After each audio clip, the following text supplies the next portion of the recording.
नीतीश कुमार के बेटे निशांत कुमार राजनीति से रहते हैं दूर, लेकिन कमाई में पिता से भी आगे। उम्र 50 साल, लेकिन अभी तक हैं कुंवारे। जी हाँ, बिहार की राजनीति में जब जब कोई बड़ा बदलाव होता है और खासकर जब नीतीश कुमार शपथ लेते हैं तो सोशल मीडिया पर एक नाम अचानक ट्रेंड करने लगता है और वो नाम है निशांत कुमार। एक ऐसा चेहरा जो सुर्खियों से दूर रहता है, एक ऐसा इंसान जो कैमरों से बचकर निकल जाता है और एक ऐसा बेटा जो बिहार के सबसे बड़े राजनेता का वारिस होकर भी राजनीति से खुद को बहुत दूर रखता है। क्योंकि अक्सर देखा जाता है कि राजनीति में ज्यादातर नेता किसी न किसी रूप में अपने बच्चों को भी आगे बढ़ाते हैं। कहीं बेटे विधायक बन जाते हैं, कहीं बेटियां सांसद, तो कहीं दामाद या रिश्तेदार भी सत्ता में पहुंच जाते हैं। और इसका उदाहरण कल ही शपथ ग्रहण के दौरान देखने को मिला, जब अचानक उपेंद्र कुशवाहा के बेटे दीपक प्रकाश शपथ लेने लगे। दीपक प्रकाश ना तो विधायक हैं और ना ही उन्होंने विधानसभा का चुनाव लड़ा है। इसके बावजूद वे सीधे मंत्री बना दिए गए। लेकिन इस पैटर्न को तोड़ते हैं निशांत कुमार। साल था 1975। नीतीश कुमार और उनकी पत्नी मंजू सिन्हा के घर एक बेटे ने जन्म लिया। नाम रखा गया निशांत।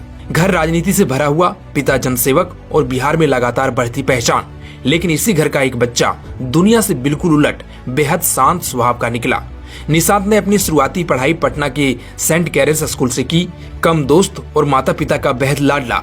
लेकिन उनकी जिंदगी का पहला मोड़ आया जब 2007 में नीतीश कुमार की पत्नी मंजू का निधन हो गया। निशांत उस समय 32 साल के थे। एक ऐसा समय जब मां की मौजूदगी सबसे बड़ी ताकत होती है, लेकिन अचानक वो सहारा चला गया। यही वो दौर था जब कई लोगों के मन में सवाल उठा कि क्या निशांत अब राजनीति में आएंगे, क्या वो अपने पिता की विरासत को आगे बढ़ाएंगे। लेकिन जवाब था नहीं। उनकी दुनिया, उनका रास्ता, उनका सपना सब राजनीति से अलग था। उन्होंने अपनी पढ़ाई और करियर को ही प्राथमिकता दी। बीआईटी मेसरा से ग्रेजुएशन पूरा करने के बाद निशांत ने वो फैसला लिया जो बिहार की राजनीति में बेहद अनोखा माना जाता है। उन्होंने सीधे कहा कि मुझे राजनीति में कोई दिलचस्पी नहीं है।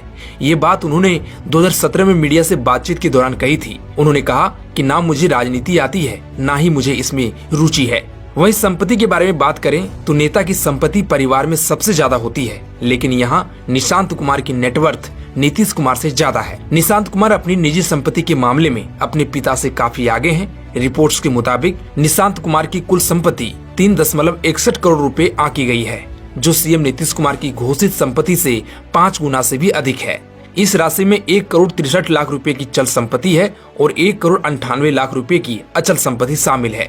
और ये बात लोगों को हैरान भी करती है और चौंकाती भी है कि सीएम का बेटा न सत्ता से जुड़ा है, न पावर से, न पॉलिटिक्स से, फिर भी आर्थिक रूप से बेहद मजबूत। लेकिन संपत्ति में इस बड़े अंतर का मुख्य कारण यह है कि निशांत की दिवंगत मां और सीएम नीतीश कुमार की पत्नी मंजू ने अपनी सारी संपत्ति और सेवानिवृत्त लाभ की पूरी राशि निशांत कुमार के नाम कर दी थी।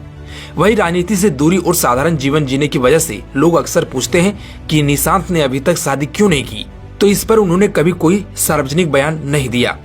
खैर, आप इस पर क्या कहना चाहेंगे, कमेंट में अपनी राय जरूर दें।